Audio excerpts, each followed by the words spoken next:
people, how's it going? In this video we're going to take a look at how to write a guitar riff. I put together a little lesson with some concepts that we're going to cover in order to help you get started writing your own riffs in a blues rock style. Now, my favourite thing to do on a guitar is to create something from nothing. That's why I thought I'd put together this lesson. And the first rule when it comes to making music is there are no rules. It's completely up to you. The music theory is just here as a guideline to steer you in a certain way to achieve a certain sound. Now, what is a guitar riff? Guitar riff is a small, memorable phrase of music that can be a few bars long, that is repeated during a song and can act as a hook, so you instantly recognise what song you're listening to by the start of that riff. So, we're in standard E tuning. Let's take a closer look at the lesson, shall we? Now, for the basis of this riff, the foundations if you like, we're going to use the blues scale and we're going to use it based around A. So it's going to start here on the 5th fret on the low E string. So that's our very first note. There's the root note, okay? So 5th fret, low E string, 8th fret, low E string, and change to the A string on the 5th fret, 6th fret, A string, 7th fret, A string. I'm going to go to the D string on the 5th fret, and then the D string on the 7th fret, which is our octave up of that note. So far we have.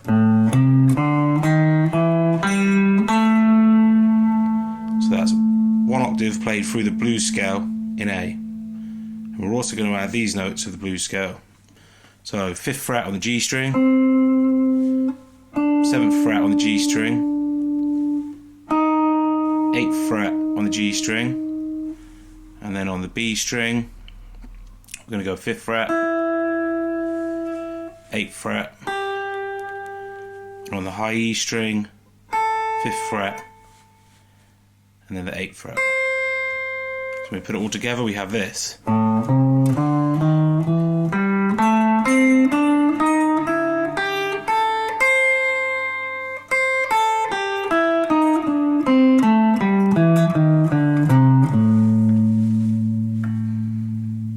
So that is our A blues scale. That's the foundation notes for our riff. We're also going to add in a couple of extra, well not extra notes, but the lower octaves of a couple of notes. So this note on the D string here, on the 5th fret, which is a G, we're going to add in the lower octave here, which is the G. And then this note here on the G string on the 5th fret, note C, we're going to add in the lower octave of the C, which is on the A string on the 3rd fret. So these are our two extra notes. But here's our scale.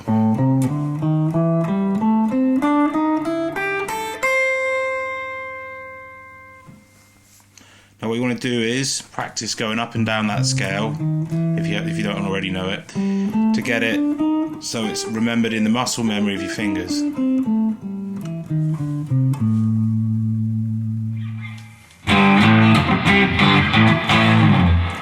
So now we're going to take a look at some chords that will go with the blues scale.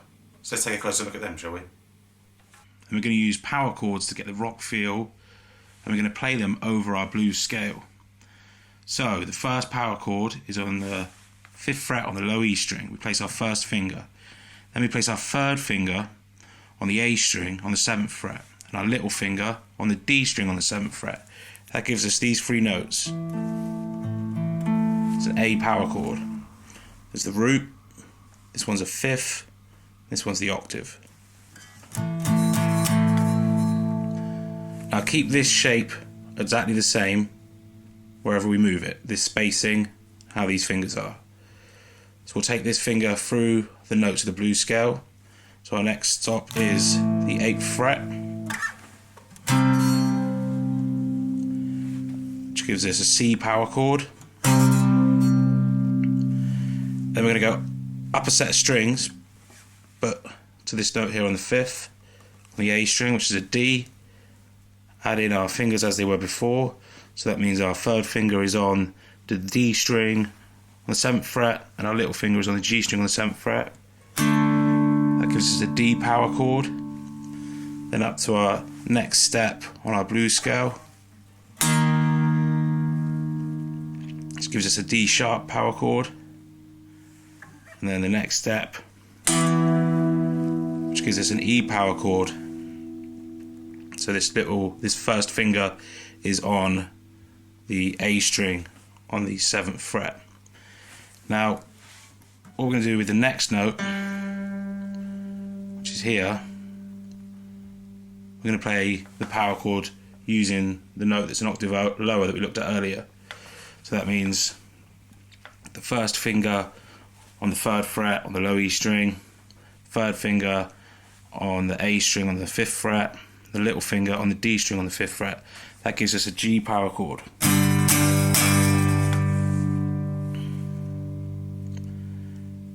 And what we can also do is move that up a set of strings, play a C power chord. That will also work in the key of A.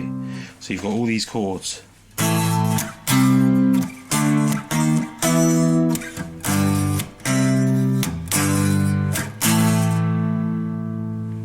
So what you've got to do is just get used to playing around that.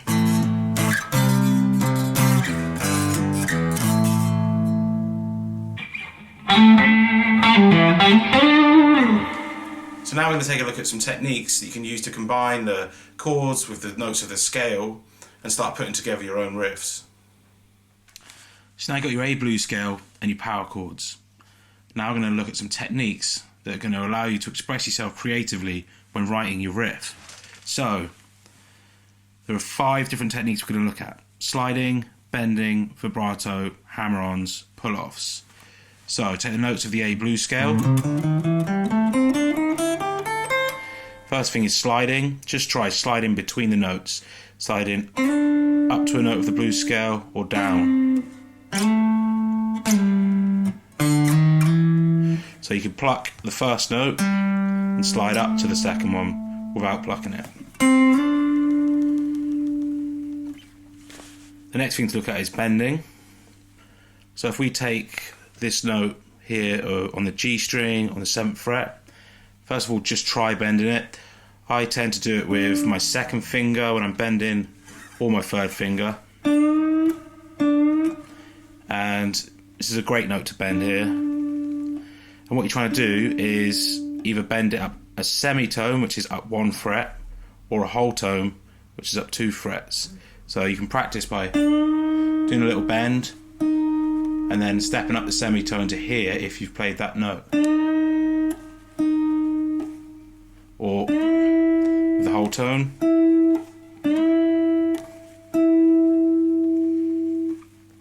Also think great notes to bend here on the 8th fret on the B string and on the high E string on the 8th fret. And also here on the G string on the 5th fret, I like to bend that note there downwards. So there's the 2 ways you can bend really: pushing the string up or pulling it down. When I bend down though, I use the 1st finger. When I bend the string up, I use the 2nd or the 3rd. Now on the top of your bends, you want to try and add some vibrato. That is just gently wobbling the note.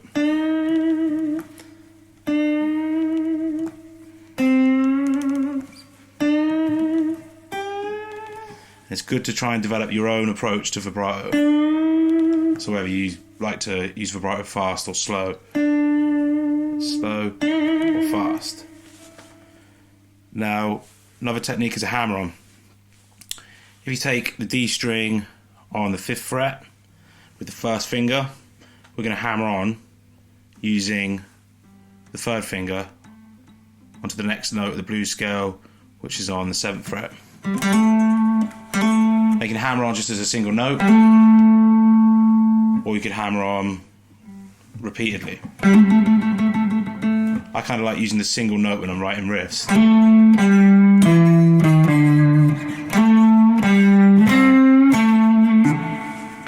Also we've got pull-offs that we could use. It's basically the reverse of a hammer-on. So if you were to fret the G string on the 7th fret with your 3rd finger, have your 1st finger ready on the G string on the 5th fret, and use this finger to just pull that string so that this note rings out without plucking it. So you pluck the first note and then just pull off. It'll take some practice, but try it with the other strings from the blues scale.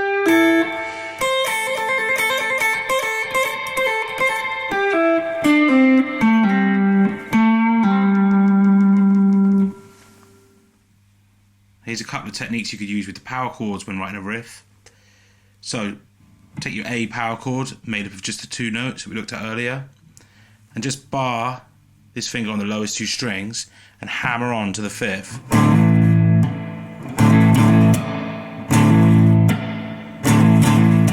Then experiment doing that in the different places that we looked at playing the power chord.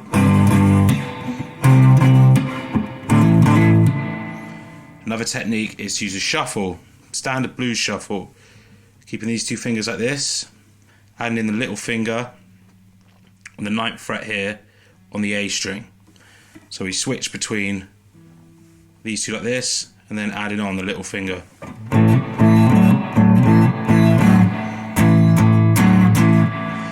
So that's your standard blues shuffle, but try taking it through the places we were playing the power chords to.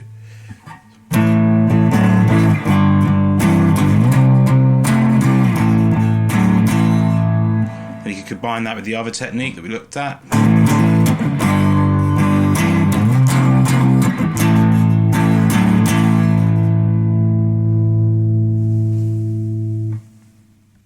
Another technique to consider when writing the riff is when you play your notes from your scale or your chords, do you let the notes ring free?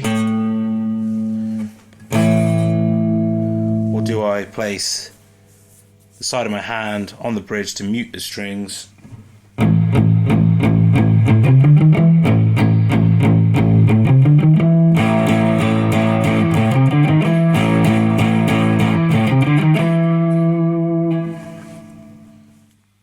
The best time signature to get started with when writing your own music is quite simply 4/4.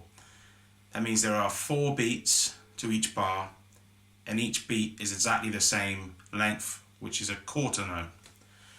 And you keep the bar notes moving at a solid pace, not speeding up, not slowing down. So you've got a solid 1, 2, 3, 4. Now, your riff that you write could be 1 bar long, could be 2 bars long. But that's a great place to start. So you're thinking the riff will last 1, 2, 3, 4, or it could last 1, 2, 3, 4, 2, 2, 3, 4. But it's just important that your aim as a guitarist is to play at that steady pace. Now, also what you've got to think about with your riff is the tempo. At simplest form, am I going to play this riff fast, or am I going to play it slow? So here's a closer look at some of the length of the notes that you could use in the 4/4 time signature. So we decided it was 4/4. 1, 2, 3, 4. It's quarter notes. On guitar, that is this. 1, 2, 3, 4. Now, in between each beat is an and, or the off beat. So you have 1 and 2 and 3 and 4 and. And on a guitar, that's like this. 1 and 2 and 3 and 4 and. Now there's also 16th notes, which sound like this on a guitar. 1 and 2 and 3 and 4 and. And if you were only going to highlight the and between each beat, that would give you more of a reggae feel. So you'd have 1 and 2 and 3 and 4 and. These are some things to consider when you're just experimenting using the notes of the blues scale and the chords.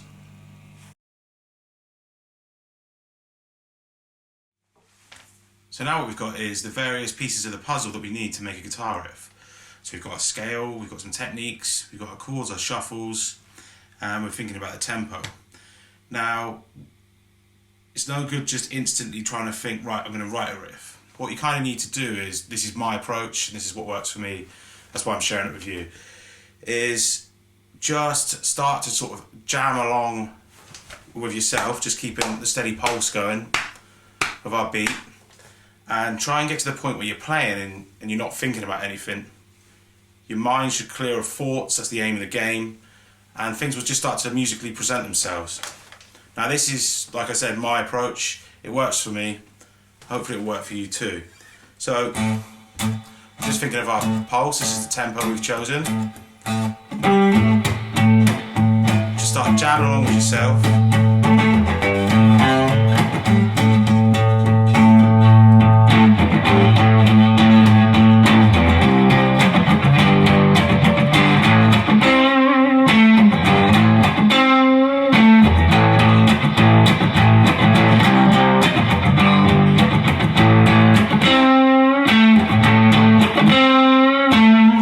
For me, I've already just created something, a phrase that I like.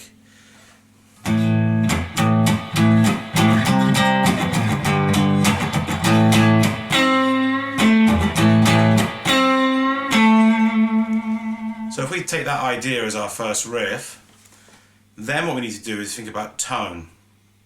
So we need to think whether this riff needs a lot of gain, maybe, a lot of overdrive, whether we need to put some pedals on it, maybe it needs an octave lower added, or a phaser to add some modulation.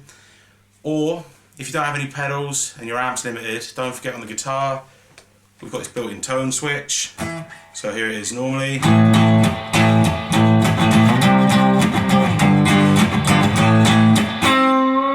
If we take away, let's use the tone switch to take out all the high end.